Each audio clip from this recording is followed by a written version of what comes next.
তামা, রূপা, লোহা ও সোনা দিয়ে ফোটানো জল তৈরি করতে নিতে হবে পাইরেক্স কাঁচ বা তামার পাত্র বা স্টেনলেস স্টিল বা মাটির পাত্র। 4 গ্লাস জলে 60 গ্রাম খাঁটি তামার পাত বা 6 থেকে 8টি তামার পয়সা নিতে হবে তামা ফোটানো জলের ক্ষেত্রে। রূপো ফোটানো জলের ক্ষেত্রে নিতে হবে 30 থেকে 60 গ্রাম রূপোর মুদ্রা।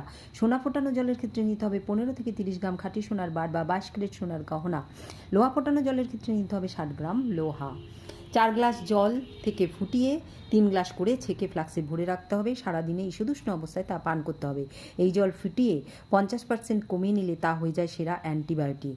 রোগের তীব্র প্রকোপে জল ফুটিয়ে 1 বা আধ গ্লাস করে নিতে হবে। এই ঘন জল পান করলে লেবু, দই জাতীয় টক জিনিস এড়িয়ে চলতে হবে।